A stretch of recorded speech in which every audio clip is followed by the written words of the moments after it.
Praise the lord. అందరికీ వందనాలు. ఈరోజు దేవుని వాక్యం అనే కార్యక్రమానికి మీకు అందరికీ ఆహ్వానం తెలియజేస్తున్నాను. నేటి దినమూల వాక్యం లూకా సువార్త 1వ అధ్యాయము 13వ వచన భాగాన్ని చదువుకుందాం. అప్పుడు ఆ దూత అతనితో, జకర్యా, భయపడకము, నీ ప్రార్థన వినబడినది.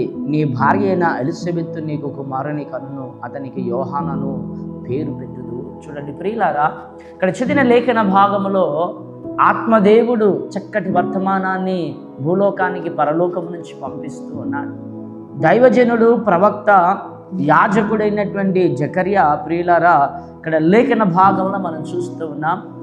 నీతిగా, భక్తిగా అనేక సంవత్సరాల తరబడి సేవ పరిచర్యను చేస్తూ యాజక ధర్మం జరిగించుచు ఉన్నప్పటికీ నీతిమంతురాలుగా, పరిశుద్ధురాలుగా, యోగ్యతను కలిగి ఆత్మాభిషేకముతో, ఆత్మతో నింపబడినదైనటువంటి ఎలిజబెత్తును మనం చూస్తూ ఉన్నాం. వీళ్ళిద్దరూ దైవ సన్నిధానంలో క్రమముగా జీవిస్తున్నారు. కానీ ప్రియులారా, వారి జీవితంలో సంతానము లేకపోవట కారణము చేత వాళ్ళ అనేకమైన అవమానాలు, అనేకమైనటువంటి నిందలు, అనేకమైనటువంటి శ్రమలు, అనేకమైనటువంటి ఉపద్రవములు వాళ్ళు ఎదుర్కొన్నట్లుగా లేఖనాలను మనము చాలా స్పష్టంగా చూడగలుగుతున్నాం. చూడండి ప్రియులారా, గొడ్రాలైనందున అనేటువంటి మాటను మనం చూస్తున్నాం. అవును ప్రియులారా, సహజంగా ఈ మాట ఎవరినైనా అంటే వాళ్ళు తట్టుకోలేరు, చాలా వేదన, చాలా బాధపడుతూ ఉంటారు. కానీ ప్రియులారా, ఇక్కడ లేఖన భాగంలో మనం గమనిస్తే వాక్యం చాలా స్పష్టంగా మనకి ఇక్కడ తెలియచేస్తున్న విషయాన్ని మనం చూస్తున్నాం. ఎలిజబెత్, జకర్యాలు గొడ్రాలై ఉన్నారనేటువంటి విషయాన్ని ప్రియులారా మనం చూస్తున్నాం. ఈ నింద పోగొట్టుకునడానికి, ఈ అవమానం పోగొట్టుకునడానికి, ఈ శ్రమను పోగొట్టుకునడానికి అనేక సంవత్సరాలుగా వారు ప్రార్థనలు చేశారు. సుదీర్ఘమైనటువంటి ప్రార్థనలు చేశారు. ఓర్పుతో, సహనముతో కూడినటువంటి ప్రార్థనలు వారు చేశారు. ఆ ప్రార్థనలు చేయగా, ఆ ప్రార్థనలు విన్నటువంటి దేవాది దేవుడు ఒకానొక దినమున తన దూతను పంపి అద్భుతమైన జవాబిస్తున్నాడు. ఇదిగో జకర్యా, నీ ప్రార్థన వినబడినది.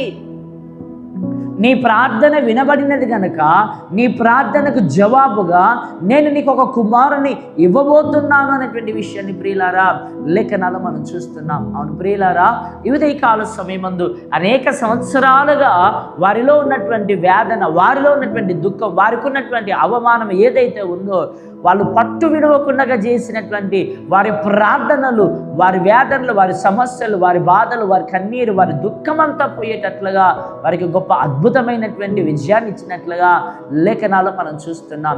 దానియేలు ప్రార్థన చేస్తున్నాడు, ప్రభువా 70 ఏళ్ల నుంచి మేము శ్రమలు అనుభవిస్తున్నాము, 70 ఏళ్ల తర్వాత మాకు విడుదల, విముక్తి ఇస్తానన్నావు కనుక ప్రభువా మమ్మల్ని దర్శించుము, మా పాపము, మా శాపం, మా దోషమును క్షమించి మాకు విముక్తిని ప్రసాదించమంటే దానియేలు ప్రార్థన విన్న దేవుడు వారికి గొప్ప సమాధానమును పంపిస్తున్నట్లుగా దేవుని దూత వచ్చి దానియేలుతో మాట్లాడుతున్నట్లుగా ప్రియులారా లేఖనాలు మనం చూస్తున్నాం.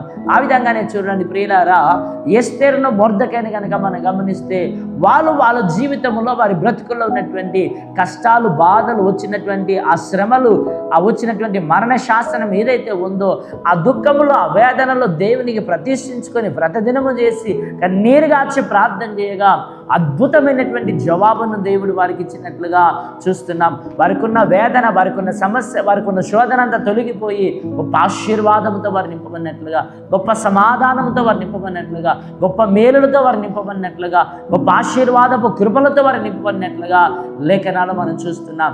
కనుక ఈ కాల సమయమందు మన బ్రతుకులో, మన జీవితంలో ఏ కష్ట నష్టాలు ఉన్నా, ఏ బాధలు ఉన్నా, ఏ ఇరుకులు, ఇబ్బందులు ఉన్నా, ఏ శోధన వేదనలు ఉన్నా, వాటన్నిటికీ పరిష్కారము అది నెల పట్టవచ్చు, సంవత్సరం పట్టవచ్చు, సంవత్సరాలు పట్టవచ్చు. ప్రియులారా, ఎన్ని సంవత్సరాలు పట్టినా అద్భుతమైనటువంటి జవాబు నీలో ఉన్నటువంటి దుఃఖము, నీలో ఉన్నటువంటి వేదన, నీలో ఉన్నటువంటి అసమాధానాన్ని తీసివేసి గొప్ప సమాధానం ఇస్తుందనే విషయాన్ని ప్రియులారా లేఖనాలు మనం చూస్తున్నాం. అవును, యెషయా గ్రంథకర్త 35వ అధ్యాయం అంటాడు కదా, నీ తల మీద ఉన్నటువంటి దుఃఖము, నీ తూర్పు ఏదైతే ఉందో, నీ కన్నిటి బాష్ప బిందువులంతటిని ఆయన తుడిచివేసి నిత్యానందము చేత నింపుతాడని సెలవిస్తున్నట్లుగా నీ ప్రార్థన నీకు ఆనందము, నీ ప్రార్థన నీకు సమాధానం, నీ ప్రార్థన నీకు దీవెన, నీ ప్రార్థన నీకు ఆశీర్వాదం, నీ ప్రార్థనే నీకు క్షేమము, నీ ప్రార్థన నీకు గొప్ప అపారమైన కృపను కురిపిస్తున్నది.